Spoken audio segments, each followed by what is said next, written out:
nos dice que debemos ser buenos obreros, o sea que no tenemos de qué avergonzarnos porque estamos haciendo lo que nos corresponde hacer con ayuda del Espíritu Santo. Debemos saber lo que su palabra nos dice y significa. Que esto no se quita. Entonces, para eso, pues obviamente tenemos que estudiarla. ¿Cómo sabe usted lo que su palabra dice y significa? Es una respuesta lógica, ¿verdad? Estudiándolo. O sea, si nosotros queremos profundizar en la palabra, tenemos que leerla. Entonces, por eso es que la recomendación es leerla a diario. Cualquiera puede aprender a estudiar la Biblia. No es algo que es netamente para teólogos o para grandes intelectuales o sociólogos, etcétera, sino que es una habilidad que nosotros podemos desarrollar también. A medida estamos leyendo la palabra, vamos aprendiendo mucho más. Entonces la recomendación es leerla completa, toda, y repetir, leerla toda y así sucesivamente para comprender cada vez más sobre lo que nos dice la palabra. Dios intentó que cada uno de nosotros conozca más que oír. O sea, ese es un punto importante. O sea, nosotros podemos oír muchas cosas, pero al final hay una gran, bueno, el hermano Javier lo mencionó anteriormente, no me acuerdo el porcentaje exacto, pero había como un más de 70% de cosas que nosotros se nos olvidan. Entonces, por eso es que es bueno anotar y hacer ese tipo de cosas como memorizar. Pero el punto es de que nosotros tenemos que oír para comprender y conocer el principio. Una vez tenemos el principio, aunque no lo digamos literalmente, las cosas, o lo podamos parafrasear más o menos, entonces con eso nos basta para poder tener presente el principio, que es lo que interesa de que nosotros conozcamos de la palabra. Entonces, nuestro Señor intentó que nosotros estudiáramos su palabra. Un hecho concreto de eso es de que tenemos la Biblia, la tenemos completa. Es un canon que ya está cerrado, que no se le está agregando más información. Eh, entonces, definitivamente la tenemos completa como tal. Y ese es uno de los puntos que a veces son cuestionables, ¿verdad? La cuestión de las profecías. Si hubieran profetas como tales actualmente, pues la Biblia se seguiría creciendo, o sea, se seguiría añadiendo más textos, pero no es así. La Biblia es inerrante, o sea, no puede tener errores, inefable, es autoritativa y ahí está nuestra norma de fe y conducta completa y tenemos ese privilegio de tenerlo. ¿Cómo aprender a estudiar la Biblia? El secreto es hacer las preguntas correctas. Nosotros podemos agarrar cualquier texto bíblico y poder interpretarlo de una forma eh, como yo quisiera, ¿verdad? Pero esa no es la mejor manera. Cada texto de la palabra, toda la Biblia tiene un significado, una sola interpretación. Sacarle una interpretación que está fuera de lo que es, eso es añadirle a la palabra. Ahí estoy haciendo mal porque estoy sacando el contexto para tener pretexto. Entonces, eso es peligroso y más para nosotros que en algún momento tenemos que compartir la palabra con otros. Debemos de tener ese cuidado de hacernos las preguntas correctas y interpretar de la mejor manera los textos bíblicos, porque solo tiene una sola interpretación. Que hay textos que son oscuros y difíciles de entender, es cierto, eso sí, definitivamente. Y también hay otro punto, que hay textos bíblicos que podemos aplicarlo de diferentes maneras y hay cosas que se aplican para el Antiguo Testamento, pero que tienen principios que nos sirven a nosotros en la actualidad.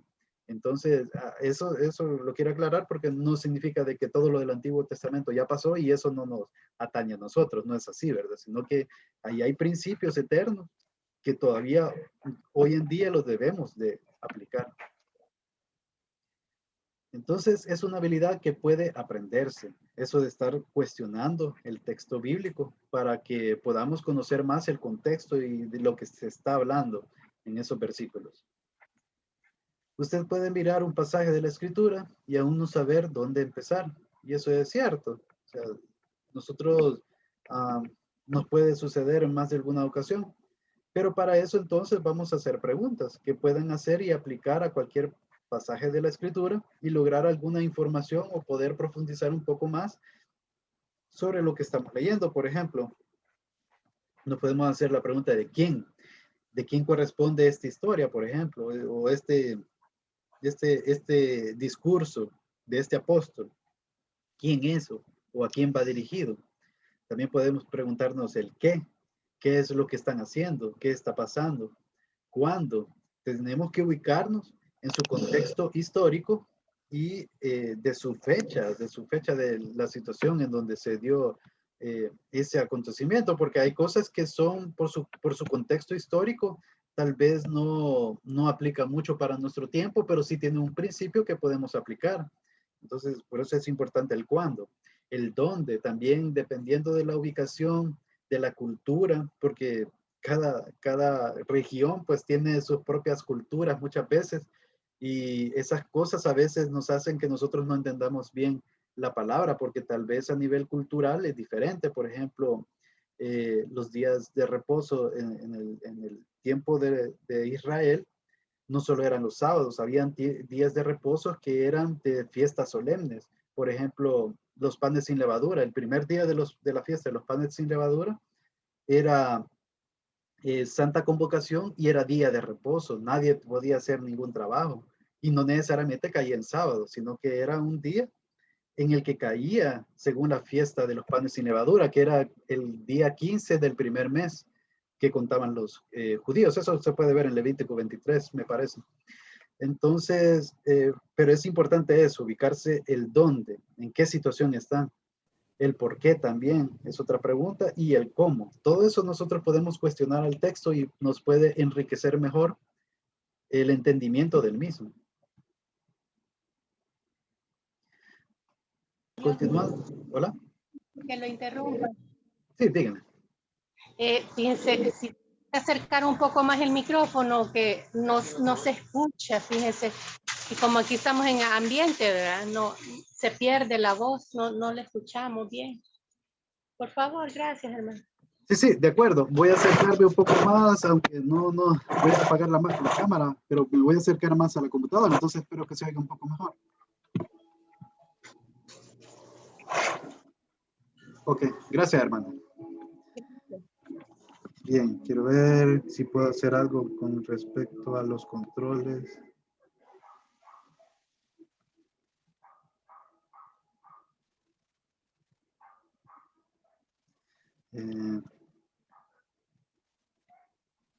Bueno, ahora...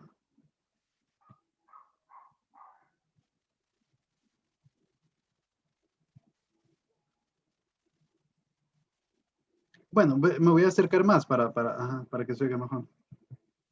Y entonces, podría mirar usted un pasaje de la escritura y decir, ¿quién es un discípulo en este pasaje?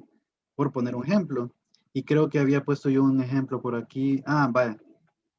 Veamos, con respecto a las preguntas que nos hicimos anteriormente. De quién, qué, cuándo, dónde, por qué, cómo. Veamos Josué capítulo 1, versículo 9. Este versículo es el favorito de muchas personas. Pero veamos cómo interpretarlo correctamente, hacer un exégesis prácticamente, sacar la interpretación correcta del texto. Y dice, mira que te mando que te esfuerces y seas valiente. No temas ni desmayes, porque Jehová tu Dios estará contigo en donde quiera que vayas. Vale. Ese versículo favorito de muchas personas, veamos, hagámosle preguntas al texto. ¿Quién? En este caso estamos hablando que Dios le está diciendo a Josué que se esfuerce y que sea valiente. En este caso, el quién se refiere a que Dios le está diciendo a Josué. Y ahí estamos limitando una gran cantidad de posibilidades en que nosotros podamos interpretar el texto, porque muchas personas hacen suyo este versículo y dicen, yo me esfuerzo y soy valiente y con eso pues nadie me detiene, ¿verdad? Puedo hacer todo lo que yo me he propuesto hacer, pero veamos un poco más el contexto de este texto. Luego dice, ¿qué es lo que le está diciendo? Es de que se esfuerce y sea valiente, que no tema, que salga adelante. ¿Por qué? Porque Josué, el zapato que estaba cubriendo era bien grande, porque O sea, estamos hablando de que Moisés, el gran profeta y siervo del Señor, había muerto y a él se le delegó el poder darle continuidad a la conquista de la tierra prometida. Entonces, y liderar al pueblo, un pueblo que era rebelde, de dura cerviz. Entonces, era bien, bien fuerte la responsabilidad. Entonces, por eso le decía que se esforzara y sea valiente, que haga la parte que le corresponda y que no tema ni desmaye porque Jehová estará con él. Ahora, nosotros podemos decir eso para cualquier cosa que nosotros queramos hacer. Si nosotros tenemos la convicción de que Dios nos ha pedido hacer algo, ahí sí, tenemos el respaldo del Señor y el Espíritu Santo nos confirma en nosotros de que se va a hacer. Entonces ahí sí, pongamos todo el esfuerzo posible, seamos valientes, sigamos adelante en lo que Dios nos ha encomendado, por ejemplo, en un servicio, en compartir la palabra a alguien que nosotros tenemos ese pesar, esa carga. Ahí sí, o sea, de manera con todo.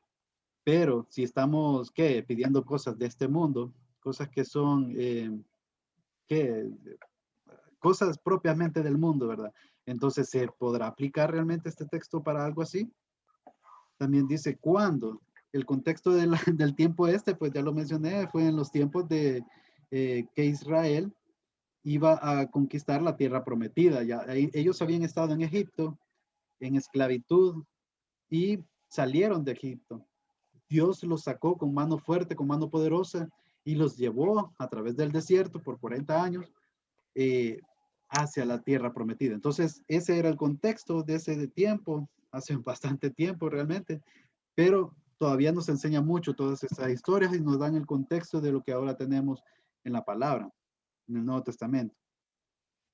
¿Por qué? ¿Por qué se dio esta situación? Porque, porque era necesario que Josué tuviera esa confianza y esa seguridad de que Dios estaría con él, que él haga la parte que le corresponde, el ser esforzado y valiente. O sea, nosotros también debemos de poner de nuestra parte en las cosas que tenemos que hacer y hacer todas las cosas como para Dios y no como para los hombres, nos dice la palabra. Entonces sí, ese principio ahí está, debemos de hacerlo. Y obviamente está también el cómo. Ahí vemos de que como iba a salir adelante Josué era por la fuerza, por el apoyo de Dios, porque Dios iba a estar con él. Entonces, además de que iba a esforzarse y ser valiente. Entonces, ahí los principios que podemos rescatar es que definitivamente nosotros, todas las cosas que hacemos lo tenemos que hacer como para el Señor, por ende tenemos que hacer las cosas de una forma esforzada y valiente siempre y cuando sean buenas, porque ni modo que nosotros vamos a pecar y lo vamos a hacer esforzado y valientemente, ¿verdad? Entonces tenemos que aplicarlo correctamente y tenemos en cuenta que Dios está con nosotros. ¿Por qué? Porque su Espíritu Santo mora en nosotros. Nosotros somos morada y templo del Espíritu Santo. Entonces, esto se aplica a nosotros realmente, pero de esa perspectiva. O sea, no lo podemos abrazar como que cualquier cosa que yo haga, cualquier capricho que yo quiera, lo voy a poder lograr. O sea, siempre tengo que consultar a Dios si es su voluntad. Y si es su voluntad, pues tengan seguro de que haciendo lo que nos corresponde a nosotros, todo se va a cumplir porque Dios está con nosotros. Quiero ver qué otro texto. Bueno, continuamos. Aquí con el ejemplo dice, podría mirar usted un pasaje de la escritura y decir, un pasaje X, ¿quién es un discípulo en este pasaje? Por poner un ejemplo. Entonces, si el texto así lo dice, es porque así es, porque la palabra de Dios es la palabra de verdad y no hay inerrancia en ella. Es absoluta, es autoritativa, lo que dice así es. Así que esto es lo que es un discípulo. Si el texto que nosotros estamos leyendo habla sobre quién es un discípulo, entonces eso es lo que es un discípulo. No, no hay otra cosa, no hay otra interpretación. Esa es la interpretación correcta. Y aunque personas quieran darle vuelta a esa definición, pues debemos de enfocarnos en el texto, lo que dice la palabra. ¿Cuáles son los resultados de ser un discípulo? Por ponernos un ejemplo siempre con el tema de que estamos leyendo un texto que tiene que ver con el discipulado. Otra pregunta, ¿por qué debo intentar ser un discípulo? Son cuestiones que yo me podría hacer en base a una lectura de este tipo. ¿Cómo me vuelvo un discípulo? Otra pregunta que yo podría hacerme, haga las preguntas al pasaje y apunte lo que ve. Eso sería lo ideal, de que nosotros estemos anotando y teniendo en cuenta todos esos detalles y respondiendo a ese tipo de preguntas, dependiendo del texto, obviamente. Por ejemplo, aquí tengo Mateo capítulo 16, versículo 24, donde nos dice el Señor: entonces Jesús dijo a sus discípulos: si alguno quiere venir en pos de mí, niéguese a sí mismo y tome su cruz y sígame.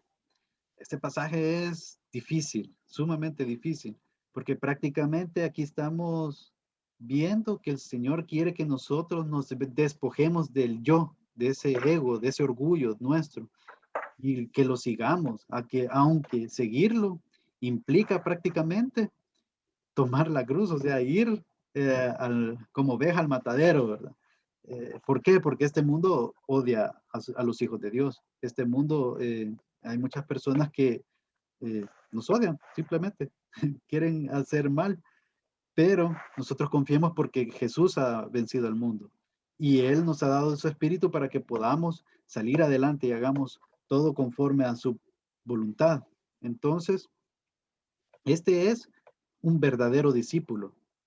¿Quién? El que se despoja del yo, de ese orgullo, de esa soberbia que muchas veces sale en nosotros, despojarnos de nuestros deseos y enfocarnos en los deseos de Jesús, enfocarnos en hacer su voluntad, en que sus deseos sean mis deseos. Es difícil, definitivamente, pero eso es lo que nos está diciendo el texto. Y esas preguntas nosotros nos podríamos hacer. ¿Cuáles son los resultados de ser un discípulo? ¿Por qué debo intentar ser discípulo? Porque es un mandato del Señor, porque quiero ser hijo de Dios. ¿Cómo me vuelvo un discípulo? Pues despojándome de mí mismo y seguir la cruz, seguir a Cristo. Y de esa forma nosotros podemos ir entendiendo un poco mejor las escrituras. Solo lo conseguirá, obviamente, empezando. Si yo sigo leyendo la escritura sin meditar en ella, sin no hacerle ese tipo de preguntas, muchas veces sí, ¿verdad? Hay textos que son claros y se entienden bien, pero hay otros textos que deberíamos nosotros estudiarlos más a profundidad, hacerle preguntas y así poder comprender esa riqueza que tienen las escrituras. Cada vez que uno lee un versículo, prácticamente uno va descubriendo nuevas cosas, aunque esas cosas siempre han estado ahí. El texto siempre tiene la misma interpretación, pero nosotros a veces tenemos como cegada la vista y no podemos ver muchas cosas que dice el texto. Entonces, ese tipo de preguntas nos puede ayudar para eso. Entonces, algunos recursos para el estudio de la Biblia, aquí hay 3, aunque yo voy a agregar uno más, es tener tantas traducciones diferentes como usted pueda comprar. O sea, ahí creo que en una clase anterior vimos un poco sobre este tema de que existen las traducciones literales, que esa se traduce palabra por palabra y así se traduce prácticamente toda la escritura. Está también el tipo de traducción de concepto, en donde no es una traducción literal palabra por palabra, sino que eh, se ve el concepto como tal o la frase o la idea de una parte del texto, se le da una interpretación, o sea, se traduce y se mira y se traduce de la mejor manera que corresponda al concepto o a la idea. Esto pues está bien, o sea, es una forma de poderlo comprender mejor las escrituras. Es una forma de traducción. Yo preferiría la literal, pero la verdad es que es necesario tener de diferentes tipos de traducciones porque así nosotros podemos conocer un poco más sobre el texto y poder ver algo que tal vez no habíamos visto. Y otra traducción, otro tipo de traducción es la parafraseada, que por ejemplo la traducción al lenguaje actual. Esa versión es parafraseada porque todavía, o sea, no solamente verifica el concepto o la idea de una frase en la escritura para traducirlo, sino que lo pone en un lenguaje actual, un lenguaje que uno lo entienda mejor. Entonces, sí, también puede servir. De hecho, es algo muy común que hacen los pastores, por ejemplo, de Miramonte, para poder eh, entender un poco mejor a lo que se refiere el texto. Entonces, lo ideal es que yo tenga de esos tres tipos de Biblia. Una traducción literal, puede ser la Reina Valera 1960, o puede ser la Biblia de las Américas. Son traducciones literales.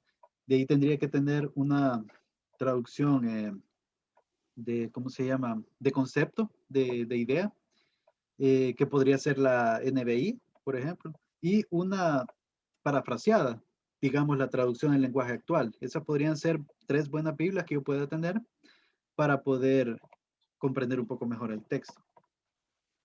Otra cosa, otro recurso que podemos tener es concordancia completa que corresponde a la traducción de la Biblia que estudia.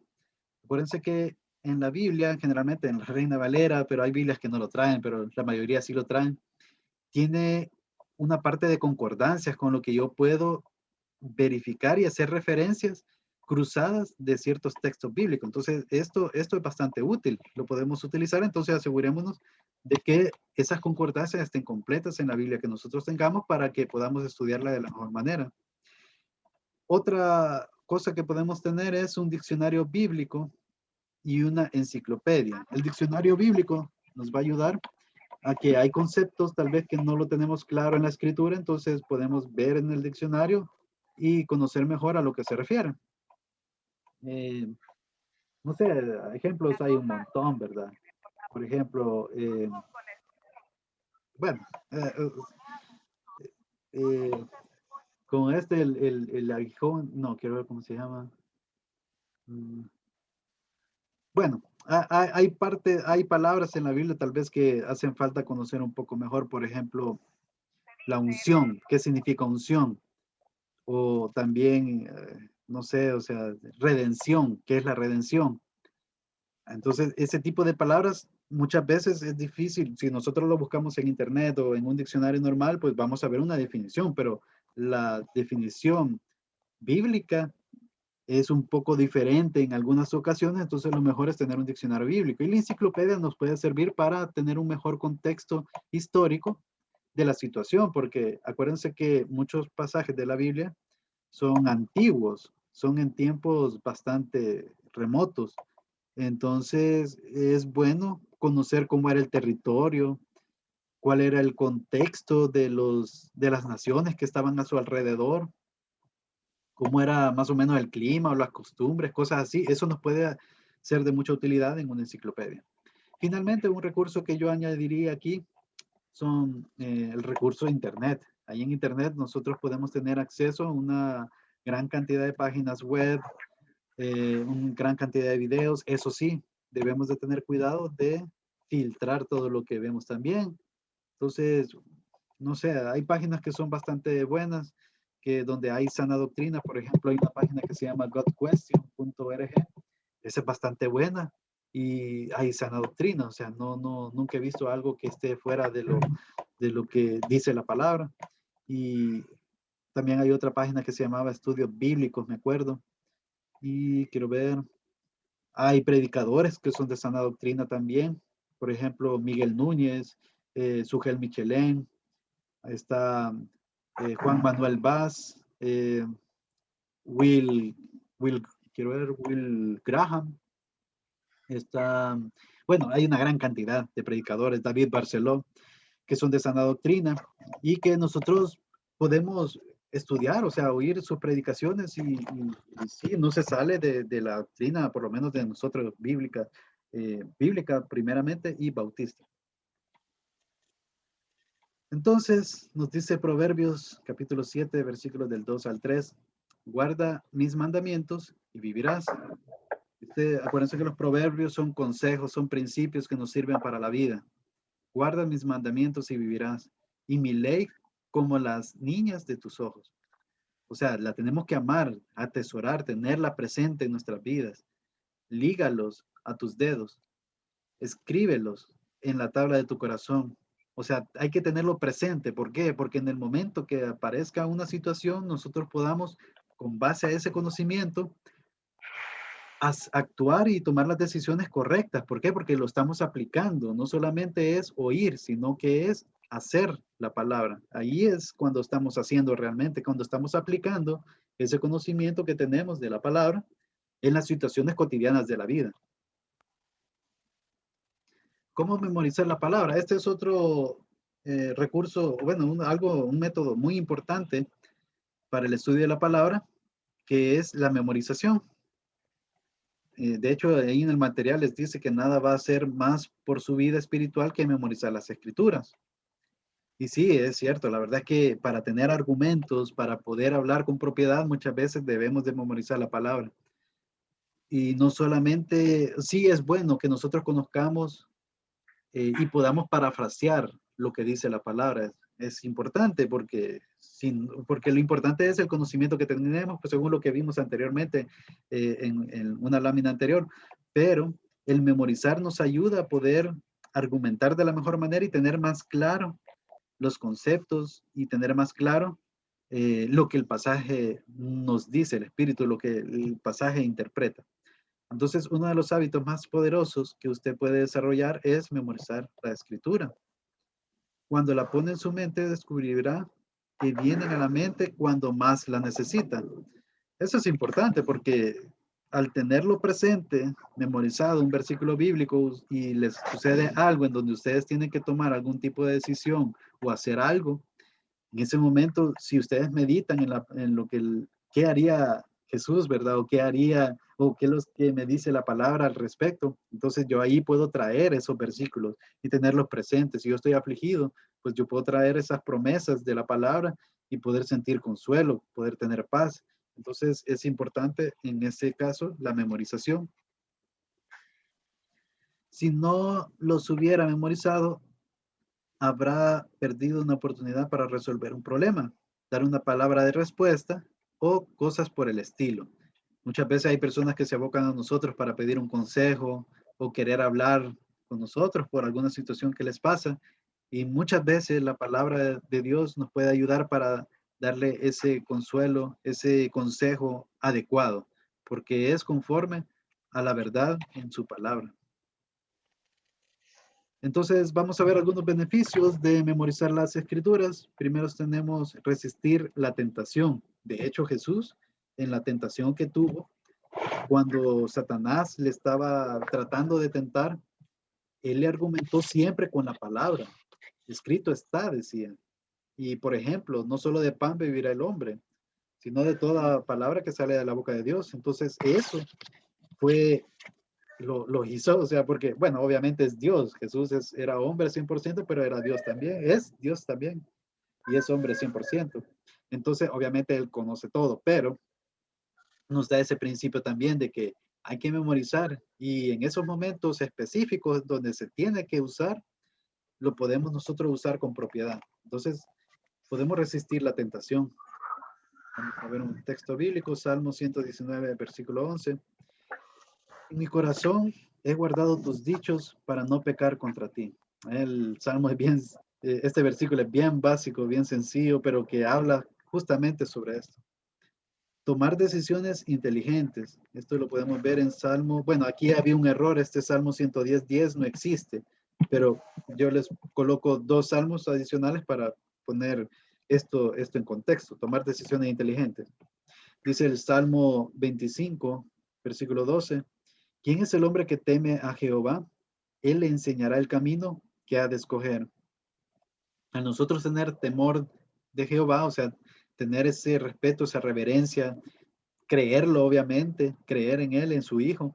Entonces, Él nos va a enseñar el camino que hemos de escoger. Nosotros podemos tomar la mejor decisión. ¿Por qué? Porque su Espíritu nos guía hacia toda verdad y hacia donde nos quiere guiar. Entonces, por eso es que es sumamente importante la palabra. Había otro versículo, me acuerdo. Proverbios capítulo 3, versículo 6. Reconócelo en todos tus caminos y Él enderezará tus veredas. O sea, nosotros podemos proponer hacer X o Y cosa, pero al final es Dios quien dispone que las cosas sucedan. Entonces, si nosotros lo tenemos en cuenta en todos nuestros caminos, en cualquier decisión que vayamos a tomar, que meditemos un momento en su palabra, en su voluntad, en lo que a Él le agrada. Entonces, seguramente Él va a enderezar esos caminos, esas decisiones, esas acciones que queremos hacer, pues Él la va a enderezar de la mejor manera. También fortalece cuando hay tensión. Eso sí, está en el Salmo 119, versículo del 49 al 50. Acuérdense que el Salmo 119 es el Salmo, es el capítulo de la Biblia más grande y habla sobre la palabra de Dios, sobre el amor de esa palabra. Entonces dice el versículo 49, acuérdate de la palabra dada a tu siervo, en la cual me has hecho esperar. Ella es mi consuelo en mi aflicción, porque tu dicho me ha vivificado. Podemos fortalecernos entonces con la palabra. Conforta también cuando hay tristeza. Solo hay una gran cantidad de versículos, de hecho hay muchos salmos que yo cuando a veces me siento triste o algo, sí, trato de leer los salmos porque hay salmos que son tan vivificantes que nos ayudan a poder recibir ese consuelo. Pero en este caso, pues hay un pasaje de Jeremías que dice, Jeremías 15, versículos del 17 al 19, no me senté en compañía de burladores, ni me engreí a causa de tu profecía. Acuérdense que Jeremías fue un profeta que le fue bien difícil su trabajo como profeta, porque la gente no le hacía caso, o sea, solo oían y no prestaban atención realmente. Me senté solo porque me llenaste de indignación. También el profeta sufrió, de hecho le dicen el profeta llorón, pero a mí no me gusta ese título que le dicen. Realmente él lloró porque sí, de plano, o sea, cualquiera lloraría en esas condiciones, en cómo estaba el pueblo, el pecado, en cómo fue destruida la ciudad. Pero bueno, él realmente sufrió bastante en su ministerio. Versículo 18. Porque fue perpetuo mi dolor y mi herida desahuciada no admitió curación. Será para mí como cosa ilusoria, como aguas que no son estables. Entonces ahí realmente el profeta llegó a un punto en que inclusive, o sea, a Dios le estaba como quejándose, o sea, por esa situación que estaba viviendo. Versículo 19. Por tanto, así dijo Jehová, esta fue la palabra que le dio y con lo que recibió consuelo. Si te convirtieres, yo te restauraré y delante de mí estarás. ¿Qué más consuelo queremos? Estar restaurado totalmente de todo lo que nos ha pasado y estar con el Señor. Y si entresacares lo precioso de lo vil, serás como mi boca. O sea, lo perfecto, lo mejor. Conviértanse ellos a ti y tú no te conviertas a ellos. O sea que debes de seguir adelante con su ministerio, no debe echarse para atrás, ni ser como los del mundo, sino que tiene que continuar uno haciendo lo que a uno le corresponde, aunque sea contrario el viento, aunque las olas nos caigan, pues seguimos adelante. Entonces, ese es lo que conforta la palabra cuando hay tristeza. También ayuda a ministrar a los incrédulos. Y eso lo podemos ver en Primera de Pedro, capítulo 3, versículo 15. Si no, santificad a Dios, el Señor, en vuestros corazones, y estad siempre preparados para presentar defensa, con mansedumbre y reverencia, ante todo el que os demande razón de la esperanza que hay en vosotros. Entonces, nosotros debemos de ser apologistas hasta cierto punto, o sea, defender la fe. ¿Por qué? Porque hay personas que nos van a cuestionar o nos van a decir, ¿y ustedes por qué creen eso, verdad? Entonces, de una forma mansa, de una forma tranquila y con reverencia, también con respeto, con diplomacia, uno puede dar razón de nuestra fe, de nuestras creencias, de nuestras doctrinas. ¿Para qué? Porque nosotros no sabemos quiénes son hijos de Dios. Dios sabe quiénes son sus hijos. Entonces, nosotros la tarea que nos han encomendado, la gran comisión, es predicar el evangelio, hacer discípulos que lleven fruto, expandir el reino básicamente y edificarnos unos a otros.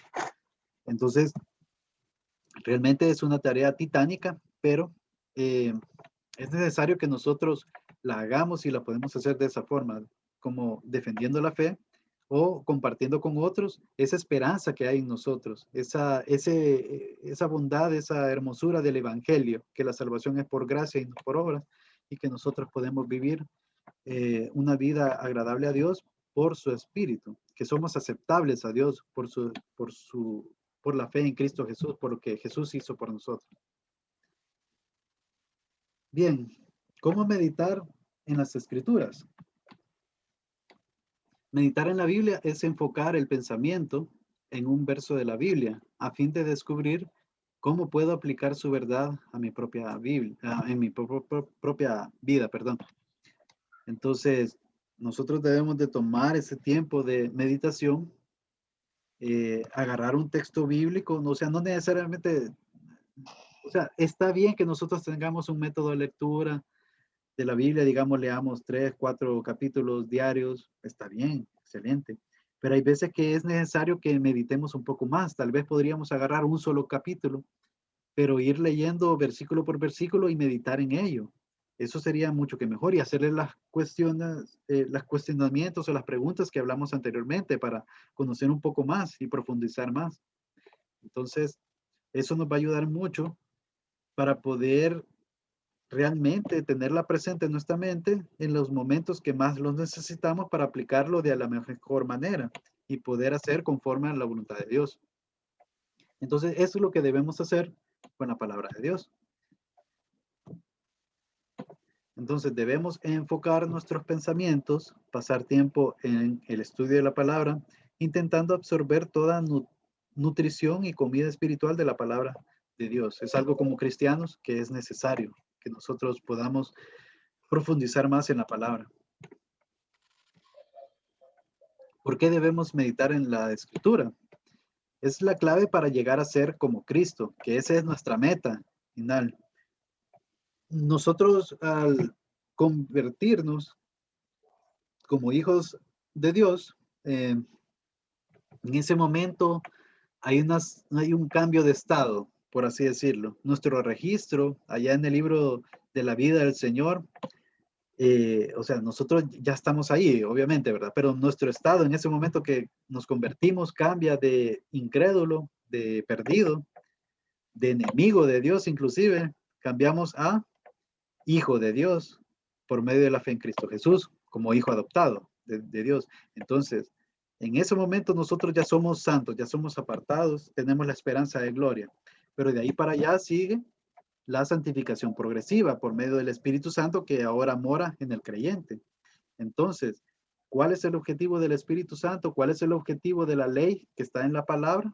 Es santificarnos, es poder nosotros ser obedientes a la palabra y no estamos solos. El Espíritu Santo es quien nos ayuda a poder avanzar, dar pasos pequeños pero confiables para poder llegar a la medida del varón perfecto que es Cristo. Entonces aquí hay varios textos bíblicos, por ejemplo, Proverbios capítulo 4, versículo 23. Sobre toda cosa guardada, guarda tu corazón porque de él mana la vida. Nuestro corazón, pues, muchas veces nos dice hacer una cosa y realmente no debemos de confiar del todo el corazón. De hecho, hay un pasaje en la Biblia que dice de que engañoso es el corazón, porque sí, a veces, o sea, los sentimientos, la mente nos puede hacer cosas que o sea, podemos pensar cosas que no deberíamos, entonces, y obviamente hacerlo realidad. Entonces, debemos de guardarlo, tenerlo cuidado, tenerle ese debido cuidado y lo vamos a lograr con la palabra de Dios. También en Romanos capítulo 12, versículo 2, nos dice, no os conforméis a este siglo. Cuando habla de este siglo es el tiempo presente porque todavía estamos en este mundo.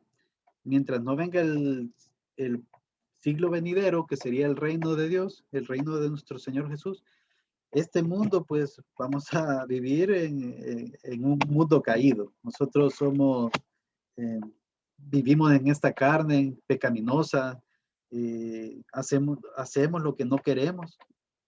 O sea, en el fondo nosotros como hijos de Dios queremos agradar a Dios, pero al final, o sea, terminamos haciendo lo que no queremos, así como lo que dice el apóstol Pablo. Pero bueno, entonces lo que nos dice la palabra es que nosotros somos hijos de Dios. Entonces no debemos conformarnos a las cosas de este tiempo, de este mundo, sino que debemos ser transformados por medio de la renovación de nuestro entendimiento. O sea, toda la clave está en la mente, no en una experiencia mística, en un sentimiento, en lo que yo creo, sino que es en la palabra, en el entendimiento de la palabra. Entonces, mientras nosotros más estudiamos de la palabra, nuestro entendimiento sobre todo el plan de salvación de nuestro Señor va cambiando y acercándose más a tener esa, a ser de acuerdo a la medida del varón perfecto que es Cristo. Y continúa el texto, para que comprobéis cuál sea la buena voluntad de Dios, agradable y perfecta. Al final eso es lo que nosotros debemos hacer, la voluntad de Dios. No necesariamente lo que yo quiera, mi voluntad, sino que debemos de alinear y enfocar nuestros deseos, nuestros objetivos, nuestra voluntad a lo que es la voluntad de Dios. Y luego tenemos 2 de Corintios, capítulo 3, versículo 18.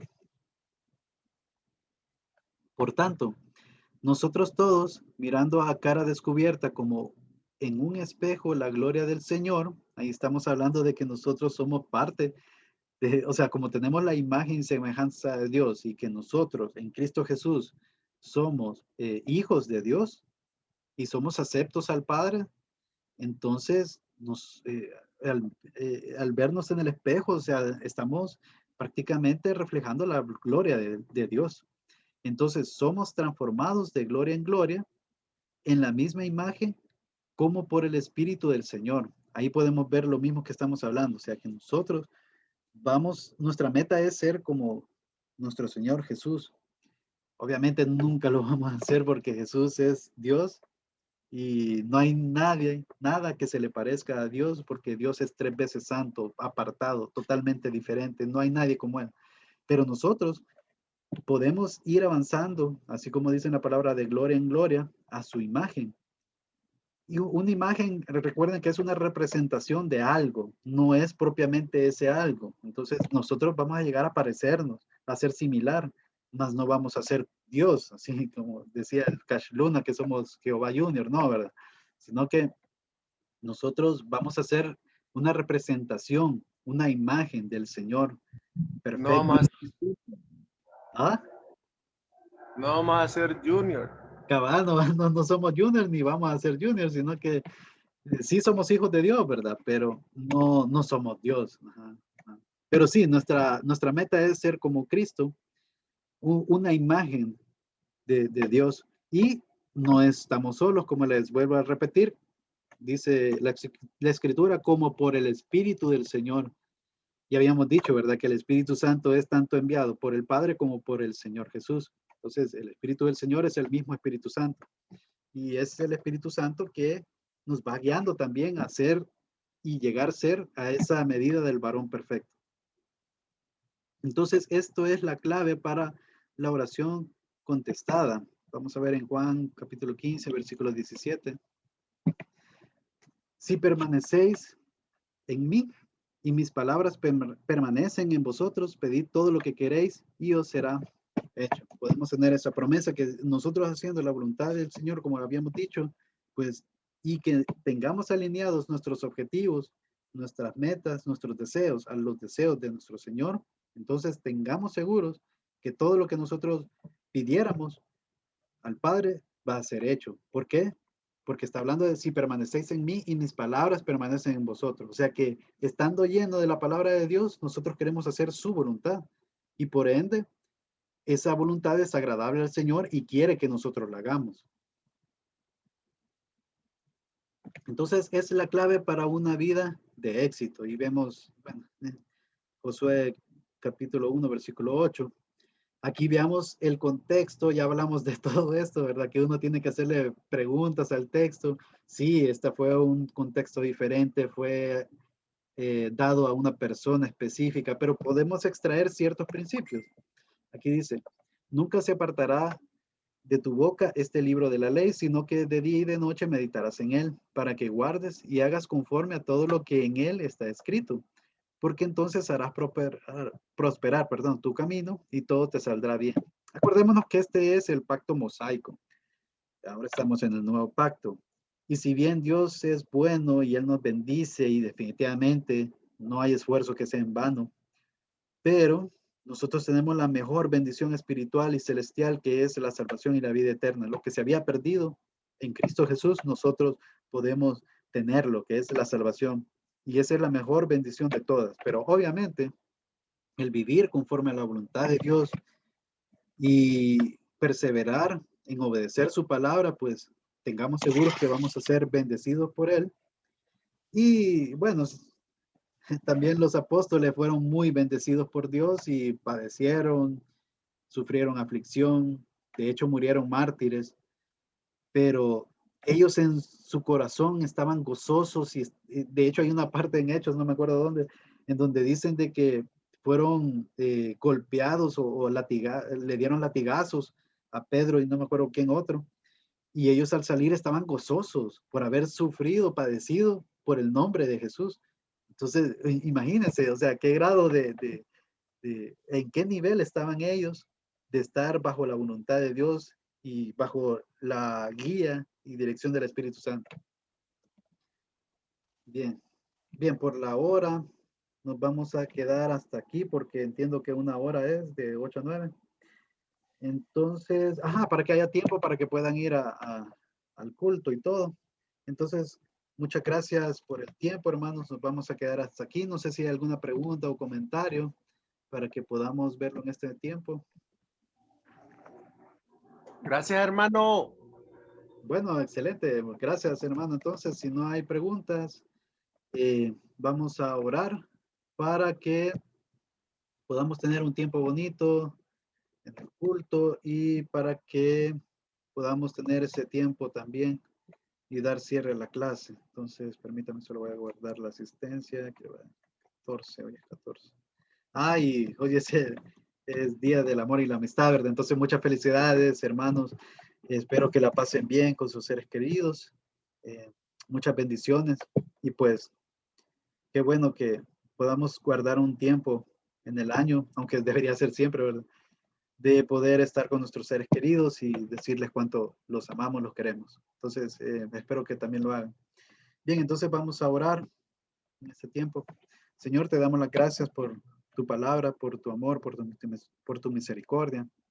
Gracias, Señor, porque tenemos este tiempo para meditar en tu palabra y poder aprender más sobre cómo meditar y memorizar y cómo estudiar tu palabra, Señor. Ayúdanos a poder poner en práctica todos estos elementos, todas estas enseñanzas, para que podamos nosotros ser a la medida del varón perfecto que es en Cristo Jesús. Gracias, Señor, porque nos das de tu espíritu para que podamos caminar en esa vereda que quieres que nosotros andemos, y haz, Señor, que podamos dar los frutos que son los que tú deseas, Señor. Llénanos de tu espíritu y gracias por todo. Bendice a las familias representadas aquí, Señor. Guarda la vida de mis hermanos y te rogamos, Señor, que nos lleves con bien a donde quiera que vayamos y que podamos tener un bonito tiempo en el culto para que podamos rendirte gloria y honra, Señor, y podamos aprender más sobre tu palabra.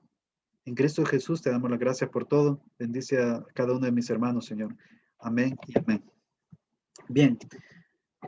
Pasen buenas tardes, entonces, buenos días, buen día, y tal vez nos vemos ahí en el culto. Nos vemos, hermano, entonces, bendiciones.